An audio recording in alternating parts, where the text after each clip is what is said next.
But can Kevin Bacon and Fred Ward get it before it gets them in the movie thriller Tremors at 10:50? First on BBC One, Nick Ross and Jill Dando present this month's edition of Crimewatch UK.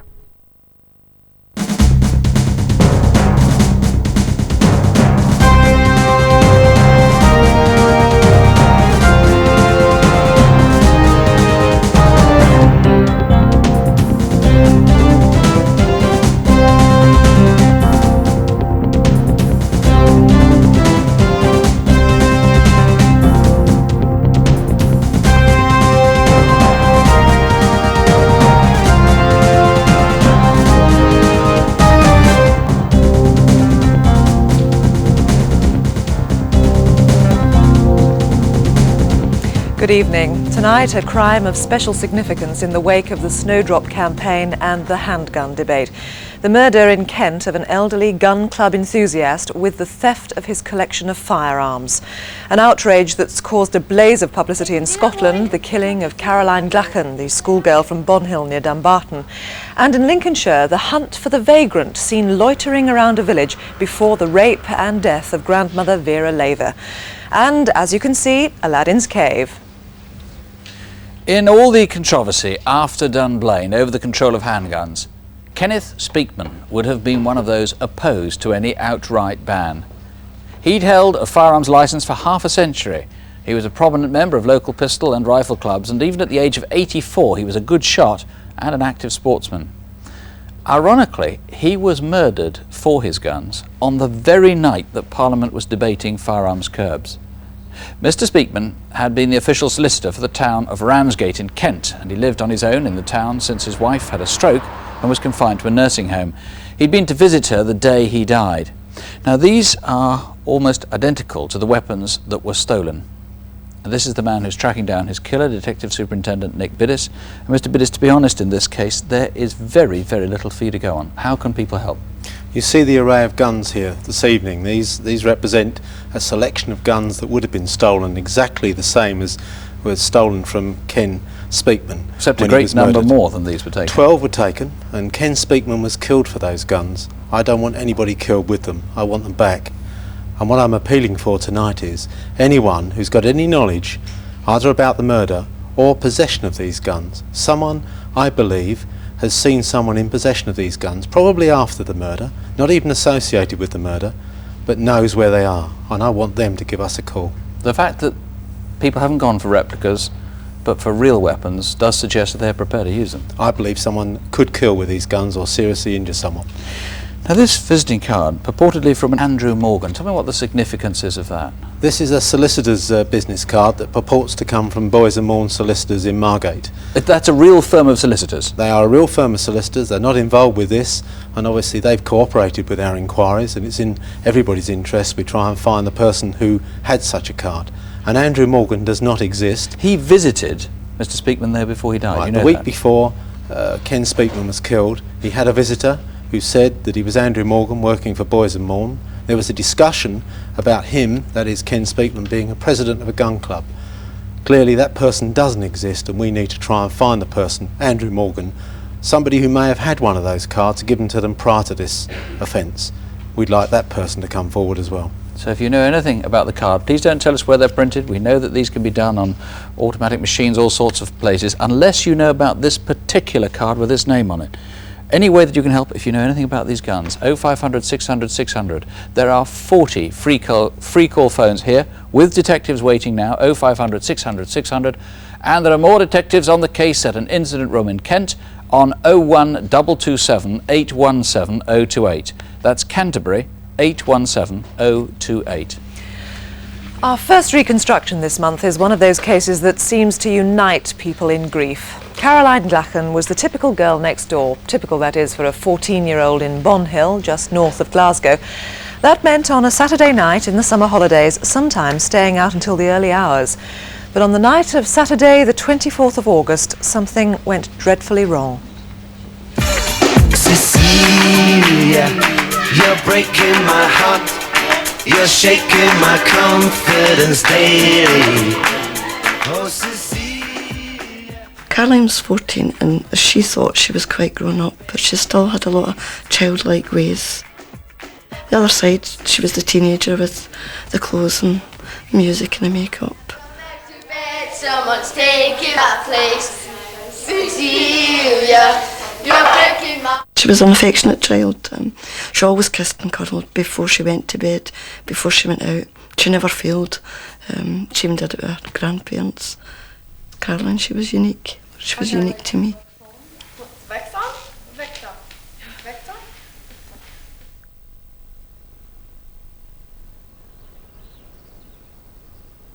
Caroline's hometown, Bonhill, is separated from Renton by the river Laver that flows on to Dumbarton.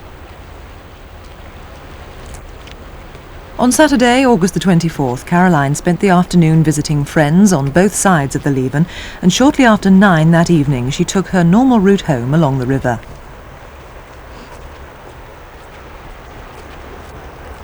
Mum!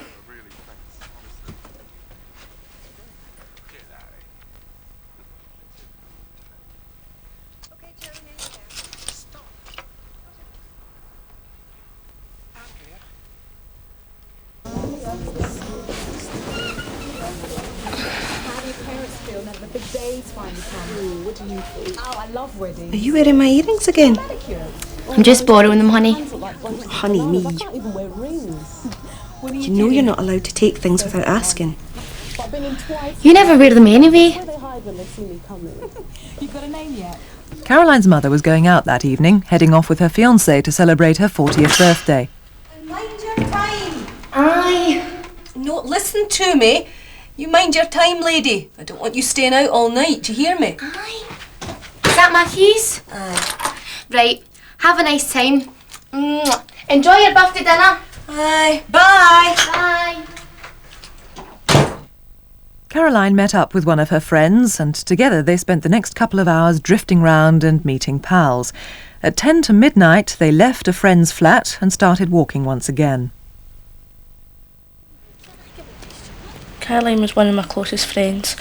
She made me laugh, and that evening we were just going to visit some friends. Do you want to stay at my house tonight? Mum was about. It's their birthday. Aye, whatever. Right, well, I'm going to see my pals. Do you want to come with me? No, I just want to stay and watch a video. Right, you take the keys.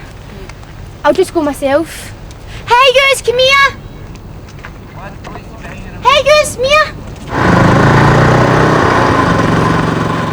This is a few hundred yards away at about the same time. Who was on that scrambler bike? He's an important witness because he was on the towpath that Caroline was heading for. You can watch a video when I get back. What videos have you got? There's hundreds of them. Just keep Joanne company. I'll be back about 2. Right, we do that, Lottie. Right, my way, see you later. See you later. So, not keen on watching the video, Caroline now took to the towpath across town to find her other friends.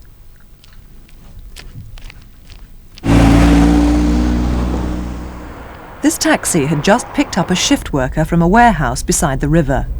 I know her. Wonder what she's doing down here at this time of the night. The man was about 20 to 25 years old, about 5'4" to 5'6", average build. He had sideburns, sharp features and was clean shaven. The jacket seemed to be a green colour and the hood had a light lining.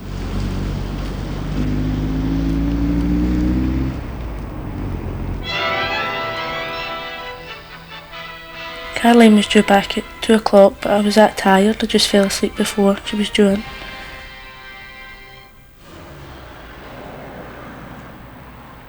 This man lives a couple of hundred yards from the river. I was asleep and just heard these 2 screams, loud. I jumped out of my bed and I looked towards the water side, but there wasn't a soul or a movement. I went back to my bed and on and off, thinking what could have happened.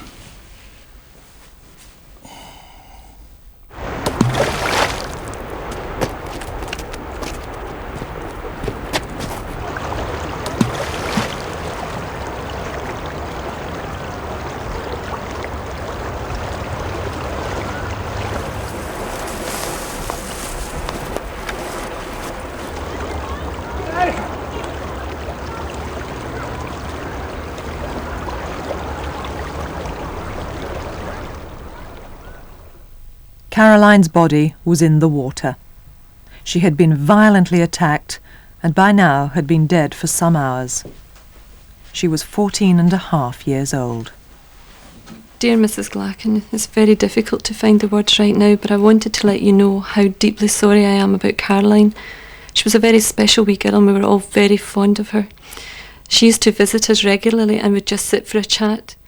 We always ended up laughing. She took a genuine interest in people and we got to know Caroline more than most because of her personality. I miss her terribly and will never forget her. Our prayers and thoughts are with you. She was my life. She was everything. I always felt she was a gift. And it was, you'll not get any more special gift than what she was to me.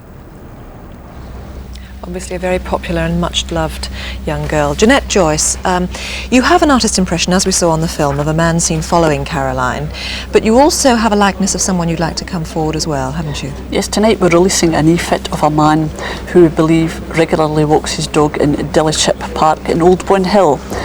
Now, we believe he's had some amount of contact, a small amount of contact with Caroline, and although he hasn't been seen for some months, we'd still like him to come forward so we can eliminate him from the inquiry.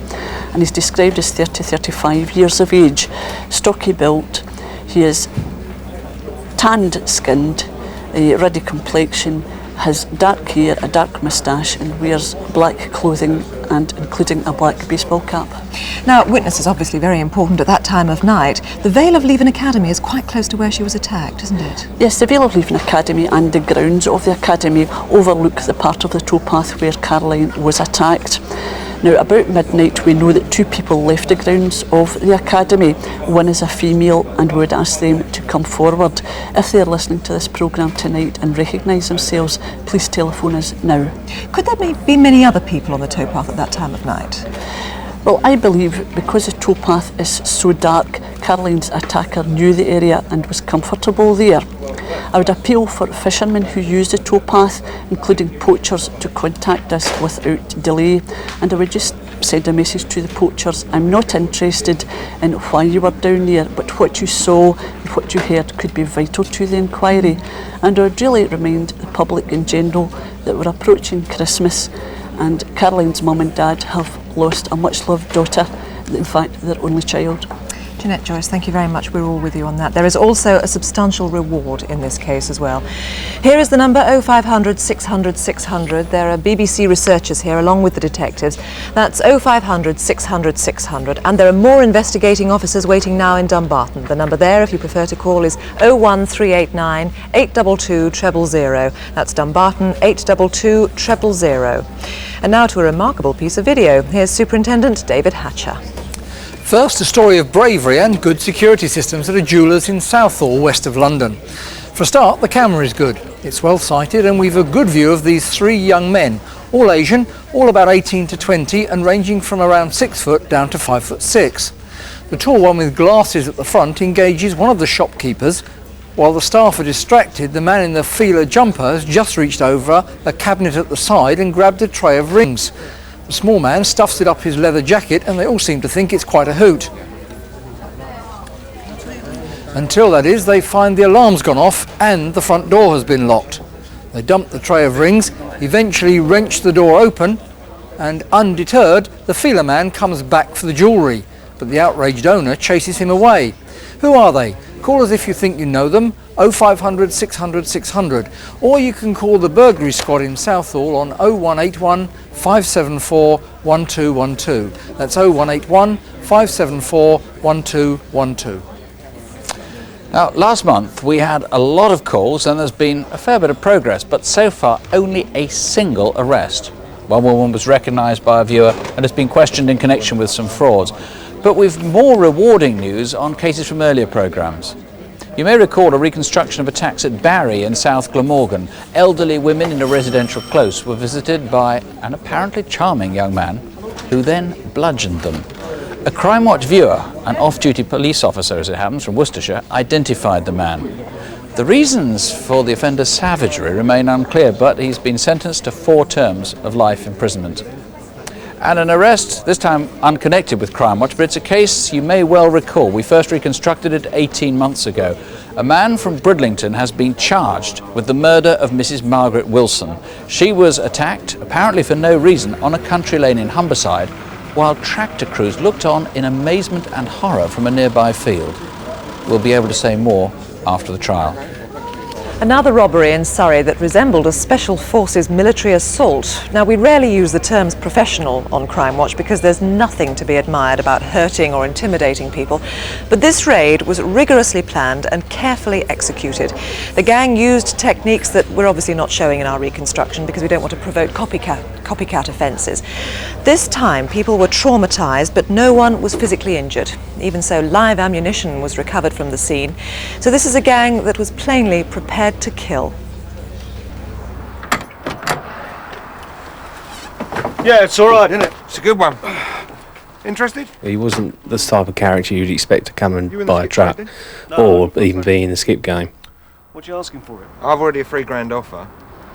2,750? No, he didn't really come across in his dress. He was dressed too well. He was around about 45, stocky build, about 5'10" height, something like that.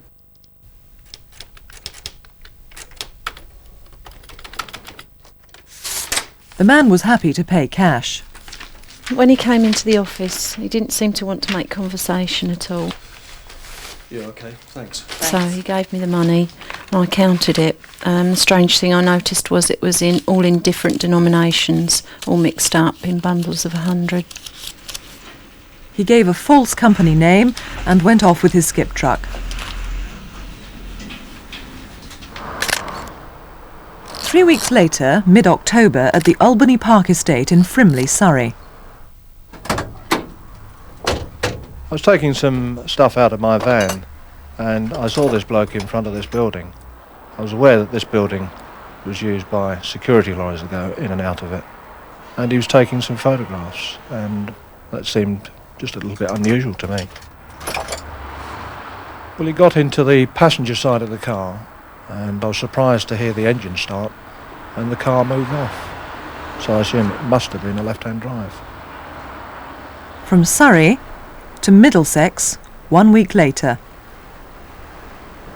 I was out with a colleague in a marked police car. We were having a drive around the local area, and the central trading estate is being demolished at the moment. There's lots of building contractors and units are very insecure. So we took a drive into Mustard Mill Road.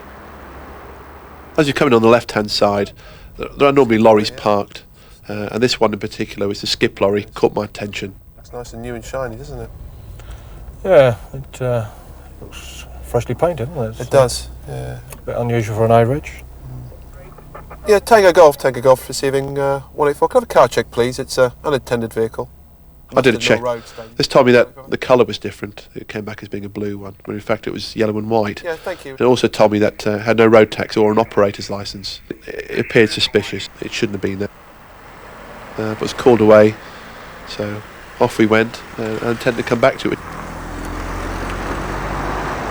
Now back to Frimley, much later on that day.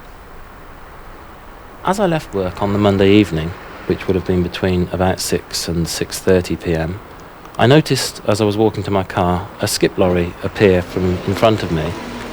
It's unusual to see a skip lorry on the estate, and also because the arms which are normally used to pick up a skip were in the extended position rather than parked in the way you'd normally expect.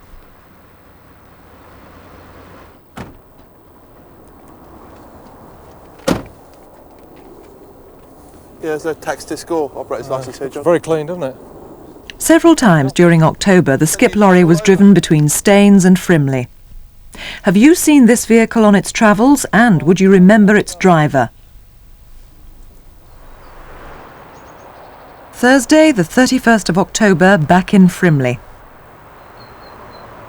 Just before 9 a.m, a security van entered the estate, making a routine delivery, unaware that it was being trailed.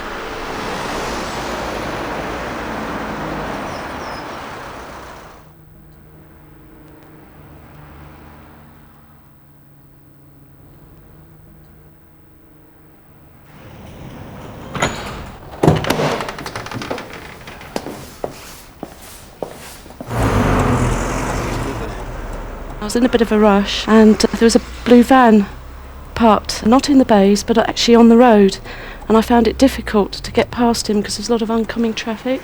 I was really annoyed simply because I was running late for work. As I went past him, I turned round and looked and gave him a glare. He had a round face, smooth complexion, dark hair and dark eyes. He appeared to me to be thick-set, quite youthful looking.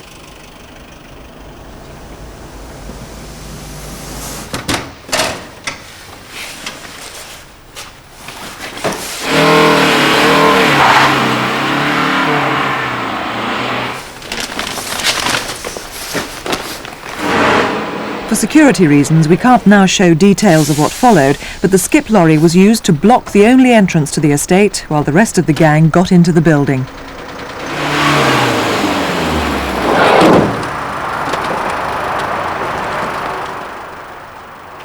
Right, you!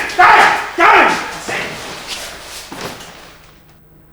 There was a lot of money there, most of which was foreign currency. The gang may have difficulties disposing of it.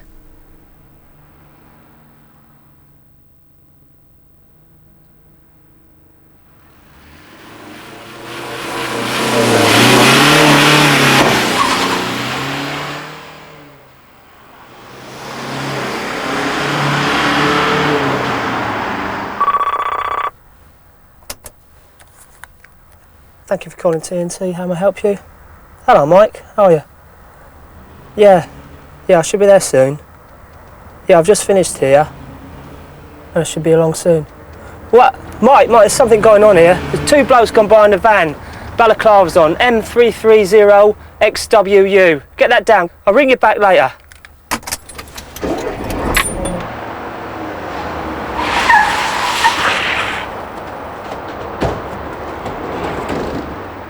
The robbers escaped across a railway line and into a red Toyota van on the A331 Blackwater Relief Road.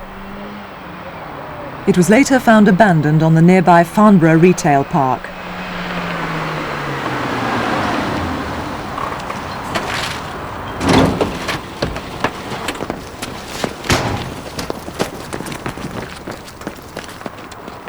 Police believe at least one other vehicle was involved. Did you see the gang make their final escape? Dave Cook, this robbery took just 39 seconds to commit. They knew what they were doing and they were highly dangerous, weren't they? They certainly were. It should be emphasised that these guns were real and have killed. There's a substantial 5-figure reward for information, which we hope will encourage people to come forward and name these people. So what do we know about the gang so far? There's at least 4 men. We believe that we've got southeast London connections, either at Kent or Essex. We have got a good description of one of the robbers. He was the driver of the blue Nissan van. He's stocky build with a noticeably round face, clean shaven, light brown hair with the left parting, dark eyes, possibly brown. So let's hope that someone can link that description to someone they know. Now the van he was driving, tell us more about that. Blue Nissan van, it was stolen in June of this year from Chiswick. We'd like to know where this vehicle was over the last 3 or 4 months. At the time it was stolen, at the index number of N351 HRK, but during the course of the robbery it bore the plates M330 XWL. Another description, the man buying the skip lorry. Yes, again, a good description here. He's about 5'10" in height, approximately 40 years in age, mid-brown collar length hair with several days stubble. He was smart in appearance and he wore a significant dark green checked trilby hat. Now the skip lorry was stolen a month before the robbery. Difficult to conceal for a month, isn't it, that sort of thing? Very difficult. I mean, this vehicle was immaculate, so therefore it was noticeable. It stood out wherever it was. Now the Toyota van, the one that they used to make their escape, that again had false number plates, didn't it? Yes, that was stolen 2 years ago from Newington Causeway in southeast London. At the time it was stolen, there was some significant damage to the vehicle, which has since been repaired. We'd like to know who repaired the damage and where. The index number of the vehicle at the time it was stolen was E25NJD, and during the course of the robbery it was F75RYO. Thanks very much indeed. And also, all the vehicles are in very good condition, and the police think that they might have all been steam cleaned. So if you remember steam cleaning these vehicles, do get in touch. And there is, as we said, a substantial reward. Here's the number, 0500 600 600. If these men aren't caught, someone is likely to get hurt or even killed. 0500 600 600. That's here, as we say, live to the studio. And the incident room in Camberley is also standing by tonight. You can reach detectives there on 01276 27131. That's Camberley 27131. Now an appeal on a series of disturbing attacks which have been going on for about 18 months. They've taken place just north of Doncaster. The victims are all women. There is no apparent motive. But there's a man out there who is plainly demented, and his attacks are getting worse. In his last outing he almost killed someone. Now I say he's plainly demented. As you'll see, no rational person would act as he does. But on the evidence of other cases, it's quite likely, if it is someone you know, you might think him quite normal and find it hard to believe he could act as savagely as this. Indeed, because of the savagery and intensity of his violence, there's not much we can reconstruct. This is Addick railway station on the main line linking Doncaster and Leeds. 17 months ago, on the evening of Friday the 28th of July, a 19-year-old was walking home along Church Lane. The road runs over the railway line by Addick station and on into the village. As the student walked over the footbridge, she heard footsteps behind her, and then a man asked her for the time. As she answered, he battered her repeatedly over the head, perhaps with a mallet. Then, worried by her screams, he ran off. He's probably in his 20s. He has fair to brown hair, slim build and glasses, and the victim said he reminded her of Eddie the Eagle. He may have driven there, and we may even have hazy pictures of him.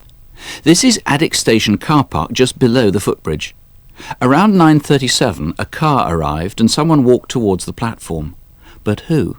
And why? No trains were due. And by 9:43, just after the attack, the car had gone. Then 10 months later, in May this year, and 1.5 miles away in Bentley, in Arthur Avenue.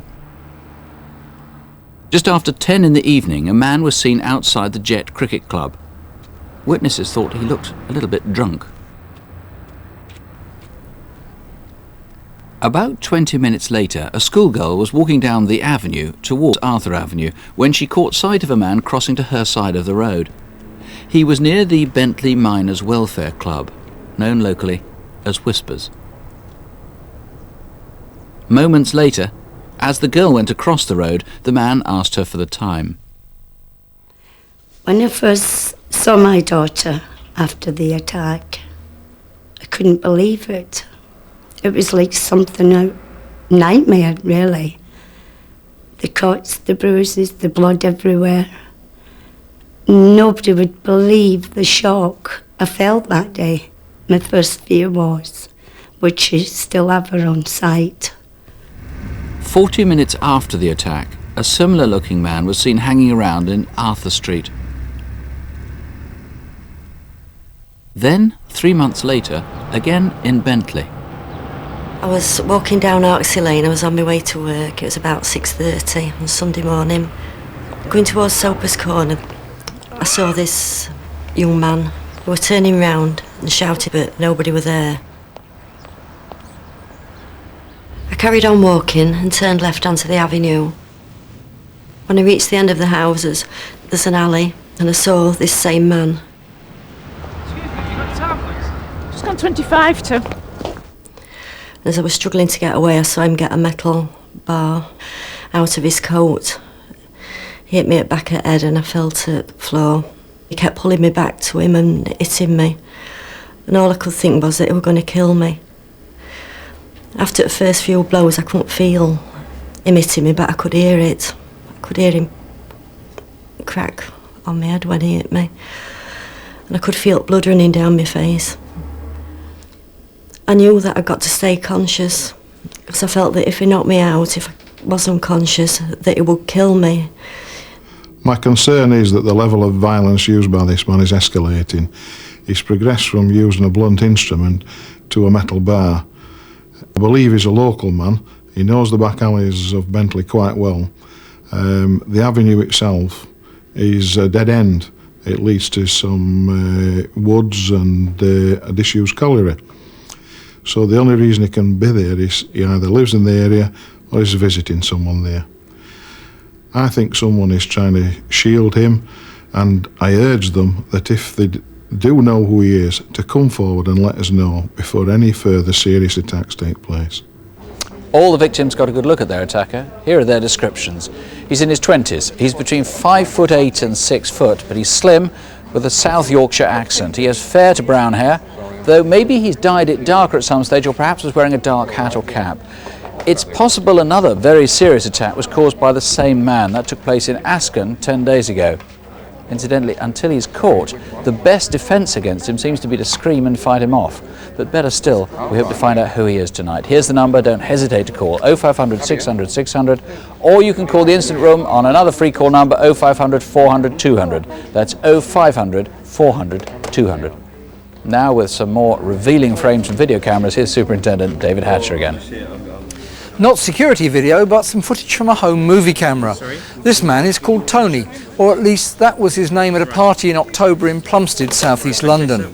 He's almost certainly from Nigeria, since he mixes with Yoruba speakers and may speak it himself. After the party, a 14-year-old girl was raped. If you know him as Tony, or indeed by any other name, we need to speak to him urgently, so call us straight away on 0500 600 600. That's 0500 600 600.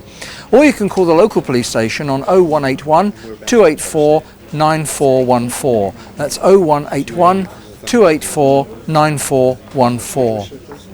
And now some more conventional video. This comes from an off-licence in Southport, Lancashire. The man takes out a stolen credit card, and it's one we suspect he used on a total of 82 occasions. His name is Robert McCauley. He has a Belfast accent, he's 35, heavily built, and he has connections in Essex and Glasgow. Here he is again. It's the same day, but this time at Garstang in Lancashire. And again, here he is the next day at Standish in Manchester. 0500 600 600 is the number to call, or you can call the local police on 01772 618 973. That's Preston 618 973. Well, the phones have been busy already on this Kenneth Speakman murder. 2 callers suggesting the name of the man who may be the bogus solicitor. 1 man suggests he may actually have bought one of the guns that was stolen. Very strong leads on the identity of the people mentioned in the Caroline Glachan murder. Very strong lead also on the Southall robbery. 3 independent callers giving the same names. And the Frimley armed robbery, 1 name has been put forward, and a witness suggests that they may have seen the van and the skip trucks parked together in Hounslow. 2 months ago, we made a brief appeal about a tragic and unusual crime in Lincolnshire. As a result, detectives have gathered from Crimewatch viewers several more sightings and enough new evidence to turn the case into a reconstruction. It's about Mrs. Vera Laver, who lived in the village of Tetney, just south of Grimsby, and the events you're about to see unfold took place 12 weeks ago. Our scene starts on Thursday, September the 19th.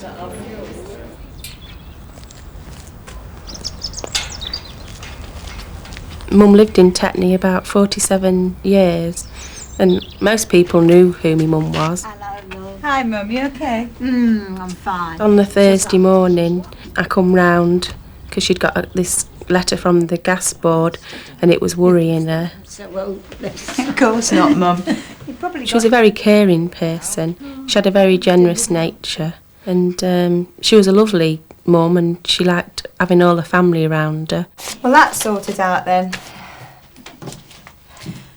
What do you want done about this one? Do you want it thrown out? Oh, no. You fill it in if you want to. I normally go through a mail, and there was this shopping survey.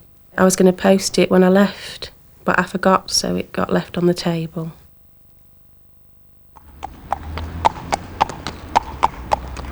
Dawn the following day, Friday, September the 20th. I just left home around 5:10. Drove to Tetney, down Station Road. As I approached the junction of the A16, I saw the chap stood on the right hand side, right back near the hedge. I had a second glance at him as I pulled out, and I thought, I wonder what he's doing at this time of morning, stood there near the hedge, because he doesn't look, as though he was waiting for a lift. Who was the man? How did he get there? And did anyone else see him? Tetney, 2 miles away and 2.5 hours later. As I reversed out the drive on my way to work, I saw a man walking towards me. He was dressed in dark clothing, he was aged in his 30s to 40s. The main thing I remember about him was the amount of stubble that he had on his face. He seemed very much out of place, not somebody that you would normally see in the village. Come on, G. There you go. I see you. Come on.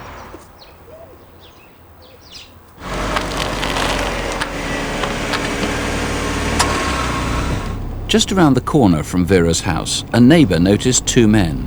One was rough-looking, the other was smart and walking a dog. Who was he? He could be an important witness. Further down the road, the scruffy man was seen again. I was just getting dressed and I saw this guy and I thought, I've never seen him before around here. He was about 5'11" to 6 foot tall, of normal to stocky build, rough looking. He had dark wavy hair and he had a bit of stubble on his face, quite a pale complexion. I noticed him again from the reflection across the way. He was walking towards the cutting. Oh, better go and post these, hadn't I? Now, you can't come this time. You can come a bit later, OK? Good girl. At about 8:30, a neighbour noticed Vera heading for the cutting, a footpath that led through to the postbox. The cutting is quite a busy thoroughfare between gardens through the village. Morning.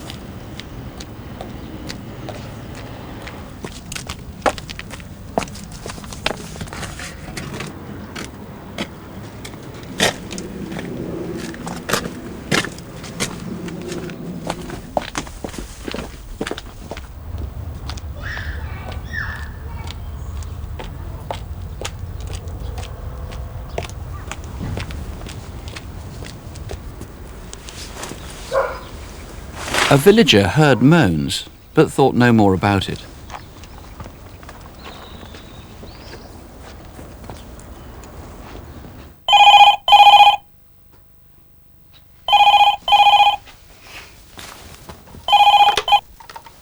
Techni 298394.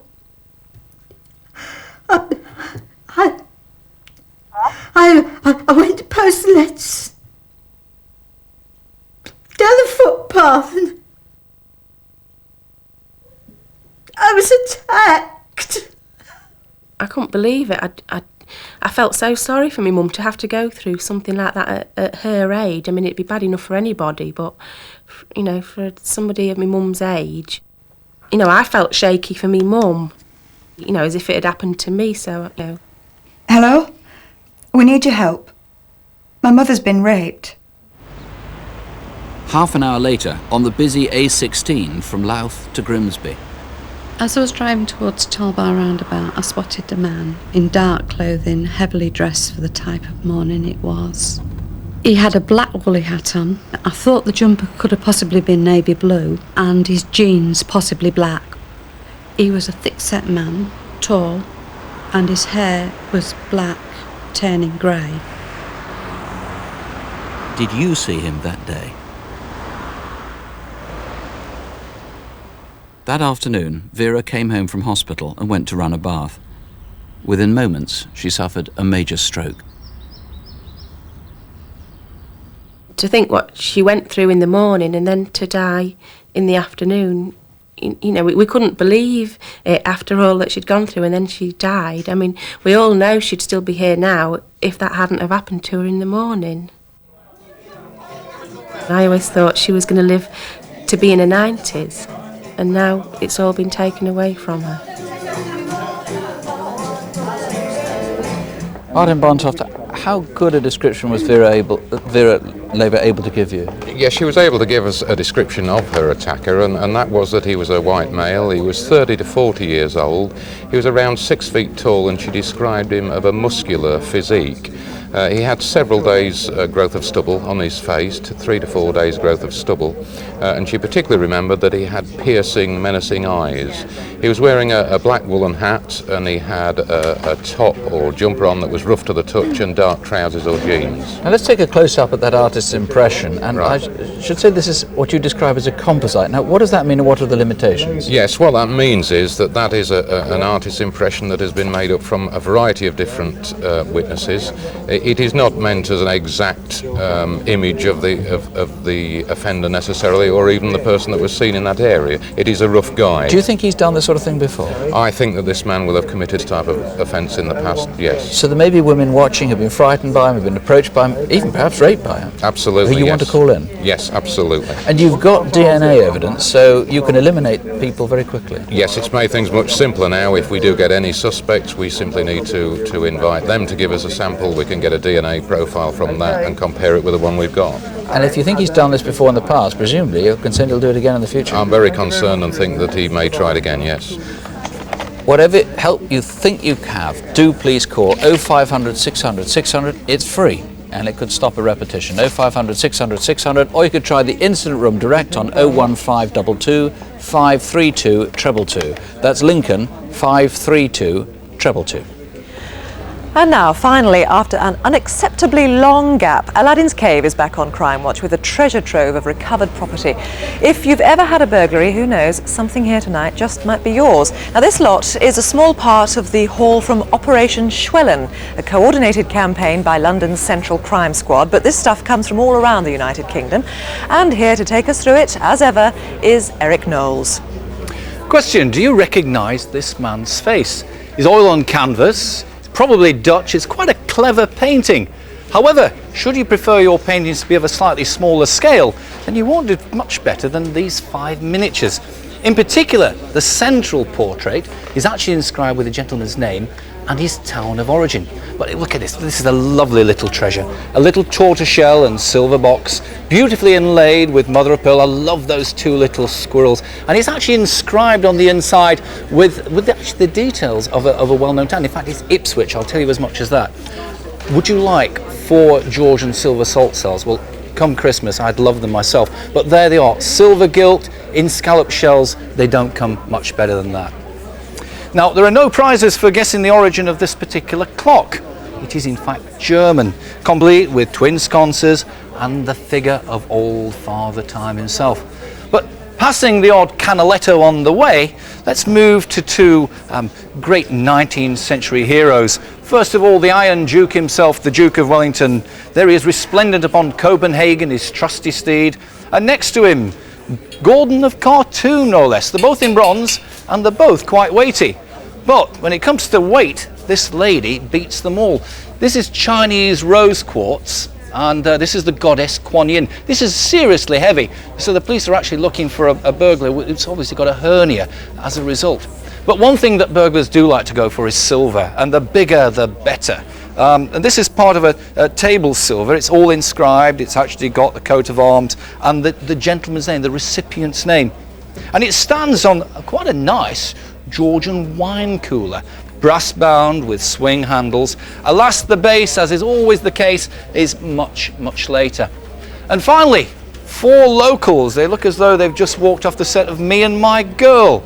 To be honest, I feel like a bit of Any Old Iron coming on here, but me singing, now that would be criminal. Details of all of these items can be found on CFAX on page 621. Or you can call officers direct here in the studio, or locally on 0181 246 0034. That's 0181 246 0034. Well, that's all for this month. Here's the number for any of our cases, and you'll find local numbers on CFAX on page 621. Note that's a change of number, page 621. And at long last, we're on the internet. Our address for electronic mail is easy to remember. It's Crimewatch UK at BBC, or more precisely, CWUK at bbc.co.uk. crimewatch.co.uk. And if you've any information on any crime that we haven't covered, then do try Crime Stoppers. They're on 0800 555 111. That's 0800 555 111. We'll be back with Crime Watch Update at 11:40. Please join us then. I hope we'll have news to make it worthwhile staying up. If that's beyond your bedtime, we'll bring you up to date 5 weeks from now. That's on Tuesday, January 14th. It still seems a long way off till Christmas, but have a good one and a wonderful new year and some splendid news to end on. Detective Constable Jackie Ames is now a mum. As you can see, she gave birth to a baby girl, Annie, shortly after last month's programme, and both are doing fine. I think Jackie will be back next month. Don't have nightmares, do sleep well. Good night. Good night.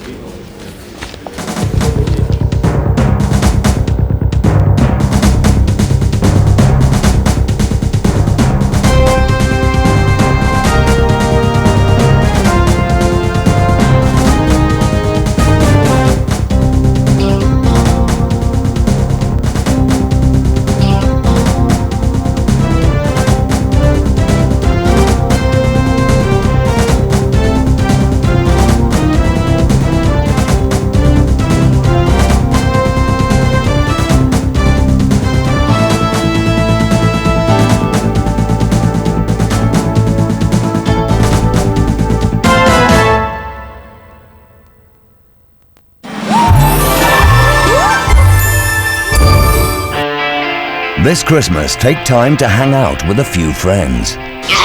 People do have guests for Christmas, don't they? Be wild and adventurous. Let's free Willy! Make an entrance that'll turn heads. It's a dinosaur. Don't forget your loved ones. You are not my husband. And avoid partying with the wrong crowd. If we run, they find us. But if you're out on a limb... And that's balderdash. Overindulge on a monster collection